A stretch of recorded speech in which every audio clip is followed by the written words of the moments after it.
Number 37واں وصف آپ صلی اللہ علیہ وسلم کی زندگی کا وہ یہ تھا کہ آپ تلاوت جب سنتے تھے تو آپ کی آنکھوں سے آنسو بہنے لگ جاتے۔ یہ واقعہ صحیح مسلم میں موجود ہے، بخاری میں بھی ہے۔ آپ صلی اللہ علیہ وسلم نے عبداللہ بن مسعود سے فرمایا کہ تم میرے سامنے قرآن پڑھو۔ انہوں نے فرمایا یا رسول اللہ قرآن آپ پہ نازل ہوا، میں کیسے آپ کے سامنے پڑھوں؟ فرمایا نہیں عبداللہ تم میرے سامنے پڑھو۔ عبداللہ ابن مسعود فرماتے میں قرآن پڑھنے لگا، قرآن کی اس آیت پہ پہنچا فَكَيْفَ إِذَا جِئْنَا مِن كُلِّ أُمَّةٍ بِشَهِيدٍ وَجِئْنَا بِكَ عَلَى هَؤُلَاءِ شَهِيدًا۔ اس وقت کیا حالت ہوگی، ہم ہر امت پر گواہ کو لے کر آئیں گے اور ہم ان تمام لوگوں پر اے پیغمبر آپ کو گواہ بنائیں گے۔ جب یہ آیت پڑھی گئی کہ ساری امتوں پر اے پیغمبر آپ گواہ بن کر آئیں گے، عبداللہ ابن مسعود فرماتے میں نے جب سر اٹھایا تو دیکھا رسول اللہ صلی اللہ علیہ وسلم رو رہے تھے، آپ کی آنکھوں سے مسلسل آنسو بہ رہے تھے۔ معلوم ہوا قرآن کا ایسا اثر ہوتا تھا کہ آپ قرآن سنتے وقت روتے تھے۔ جب دل میں ایمان ہوتا ہے تو قرآن سن کر دل پہ اثر ہوتا ہے، اور جب قرآن سن کر اثر نہ ہو توبہ کرنی چاہیے، وہ اللہ کے دربار سے بڑا دور ہو گیا، وہ بدبخت ہو گیا۔ قرآن سنتے وقت شور کرنا، قرآن کا اثر نہ ہونا، یہ مشرکین کی عادت تھی۔ ایمان والوں کا تذکرہ اللہ قرآن میں کرتا ہے کہ جب ایمان والوں پہ قرآن نازل ہوتا ہے وَإِذَا تُلِيَتْ عَلَيْهِمْ آيَاتُهُ زَادَتْهُمْ ایمانا، جب ان کے سامنے قرآن پڑھا جاتا ہے تو ان کے ایمان میں اضافہ ہوتا ہے۔ اِذَا ذُكِرَ اللَّهُ وَجِلَتْ قُلُوبُهُمْ، جب اللہ کا تذکرہ ہوتا ہے ان کے دل لرز جاتے ہیں، ان کے دل ڈر جاتے ہیں جب ان کے سامنے اللہ کا تذکرہ ہوتا ہے۔ تو ایمان کی صفت یہ ہے، قرآن کی تلاوت پر انسان کو سکون اور اطمینان ملے، اللہ کا شکر ادا کرنا چاہیے، اور اگر یہ کیفیت نہ ہو تو اللہ کے سامنے گڑ گڑانا چاہیے۔ آپ کی زندگی کا 38واں وصف یہ تھا، اس میں باری تعالیٰ کا ادب اور احترام۔ آپ صلی اللہ علیہ وسلم کی زندگی میں اللہ کے نام کا بڑا ادب اور احترام ہوتا تھا۔ اس کی مثال ہمیں ملتی ہے، سنن ابی داؤد کی روایت ہے، مہاجر بن قنفذ رضی اللہ تعالیٰ عنہ کہتے ہیں آپ صلی اللہ علیہ وسلم پیشاب فرما رہے تھے، میں آیا اور میں نے حضور کو سلام کیا اور آگے جانے لگا۔ آپ صلی اللہ علیہ وسلم نے اس وقت جواب نہ دیا۔ جب آپ پیشاب کرنے سے فارغ ہو گئے، آپ نے وضو کیا، وضو کرنے کے بعد مہاجر بن قنفذ کو بلا کر آپ نے جواب دیا۔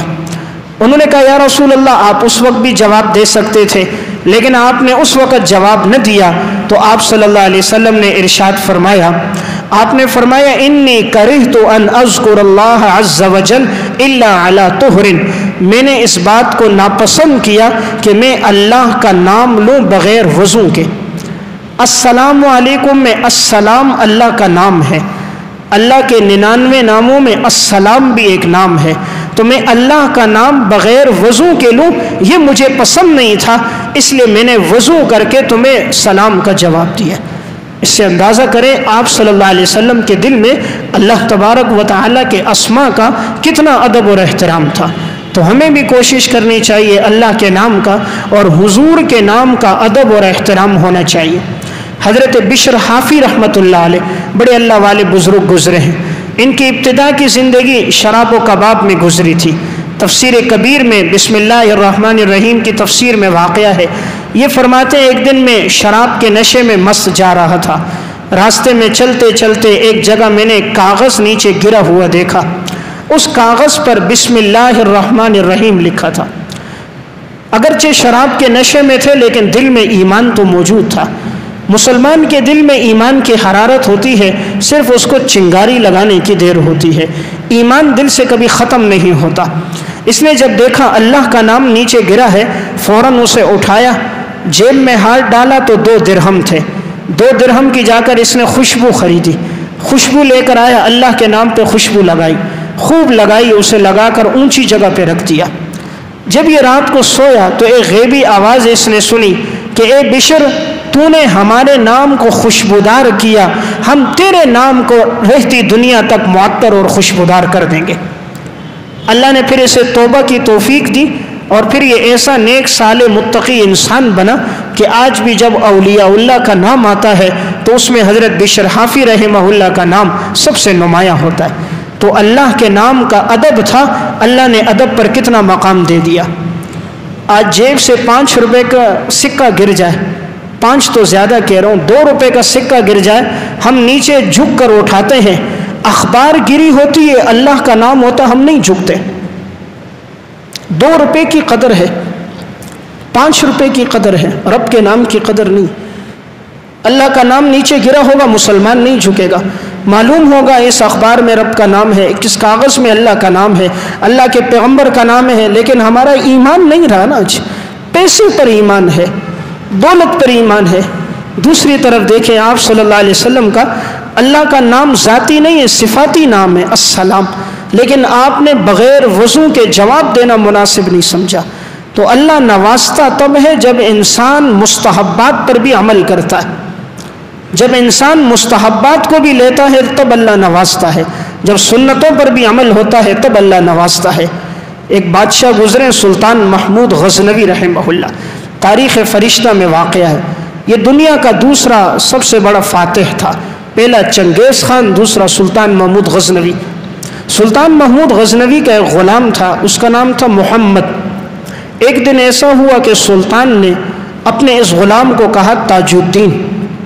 تاج الدین آیا، سلطان نے جو حکم دیا تاج الدین نے پورا کر دیا۔ اگلے دن تاج الدین دربار میں نہ آیا، دوسرا دن ہوا پھر تاج الدین نہ آیا، تیسرا دن پھر نہ آیا۔ سلطان کو حیرت ہوئی کہ میرا یہ غلام کیوں نہیں آ رہا، 3 دن ہو گئے۔ سلطان نے آدمی بھیجا کہ جاؤ اسے بلاؤ۔ جب بلایا گیا سلطان نے کہا بھئی 3 دن ہو گئے تم کیوں نہ آئے؟ کہا بادشاہ سلامت، آپ جب بھی مجھے پکارتے تھے تو محمد میرا نام لے کر پکارتے تھے، اس دن آپ نے مجھے تاج الدین کہا، میں سمجھ گیا کہ شاید آپ مجھ سے ناراض ہیں اور آپ میرا نام لینا پسند نہیں کرتے، تو اسی لیے میں نے 3 دن تک اپنی شکل دکھانا آپ کو پسند نہیں کی۔ سلطان محمود غزنوی نے سر جھکایا تو ان کی آنکھوں سے آنسو بہہ رہے تھے۔ تھوڑی دیر کے بعد سر اٹھایا تو کہا میں تم سے ناراض نہیں ہوں، میں نے جب سے ہوش سنبھالا ہے میں نے یہ نیت کی تھی کہ میں محمد صلی اللہ علیہ وسلم کا نام بغیر وضو کے نہیں لوں گا، تو جب بھی میں نے حضور کا نام آیا میں نے وضو کی حالت میں لیا۔ جس وقت میں تمہیں بلا رہا تھا تمہارا نام بھی محمد ہے، اس وقت میرا وضو نہیں تھا، تو میں نے مناسب نہیں سمجھا کہ محمد بغیر وضو کے نام لوں، لیکن پھر بھی میں نے تمہیں تاج الدین کہا، اس کا معنی دین کا سردار ہے، تو میں نے نام اس لیے نہیں لیا کہ میرا وضو نہیں تھا۔ اندازہ کریں دنیا کا دوسرا بڑا فاتح ہے، زندگی میں ادب کتنا ہے کہ جب سے ہوش سنبھالا کبھی حضور کا نام بغیر وضو کے نہ لیا۔ اللہ جب نوازتا ہے ویسے نہیں نوازتا۔ انسان کی زندگی میں اعمال ہوتے ہیں، اوصاف ہوتے ہیں، ان اوصاف پہ اللہ انسان کو نوازتا ہے۔ تو میں عرض کر رہا تھا آپ صلی اللہ علیہ وسلم کی زندگی کا 38واں وصف کہ آپ کی زندگی میں اللہ کے نام کا بڑا ادب اور احترام تھا۔ آپ کی زندگی کا 39واں وصف یہ تھا کہ آپ مخالفین کی تکذیب اور ان کی روش سے رنجیدہ خاطر نہ ہوتے۔ جب مخالفین آپ کو تکلیف پہنچاتے، آپ کو پریشانی ہوتی، اللہ آپ کو تسلی دیتا تھا۔ یہ واقعہ صحیح مسلم میں ہے۔ آپ صلی اللہ علیہ وسلم نے کفار کو دعوت دی، مشرکین مکہ نے دعوت کو پسند نہ کیا اور آپ صلی اللہ علیہ وسلم کے بارے میں نازیبا باتیں کہی۔ آپ کو بڑا دکھ ہوا کہ میں نے کتنی محبت سے ان کو دین پہنچایا اور یہ لوگ میری بات پر ایمان نہ لے کر آئے۔ آپ ایک جگہ آئے تو بڑے پریشان ہو کر بیٹھ گئے۔ اللہ تبارک و تعالی نے آپ کو اطمینان دلانے کے لیے کہا محمد یہ سامنے درخت ہے، اس درخت کی ٹہنی کو حکم دو، اشارہ کرو، یہ تمہارے پاس آئے گی۔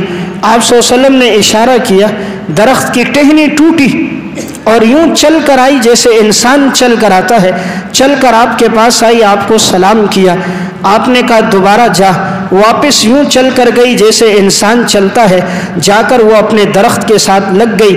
آپ صلی اللہ علیہ وسلم خوش ہو گئے، چلو یہ انسانوں نے میری قدر نہ کی، بے جانوں نے تو میری قدر کی۔ ان انسانوں نے میری بات نہ مانی، جمادات نے تو میری بات مانی۔ تو آپ جب رنجیدہ خاطر ہوئے، اللہ نے آپ کو تسلی درختوں کی ٹہنیوں کے ذریعے سے دی۔ تو میں عرض کر رہا تھا دین میں آزمائشیں تو آئیں گی، لیکن انسان اس چیز کو سامنے رکھے، تکلیف پر اللہ کے ہاں میرے لیے بہت بڑا اجر و ثواب کا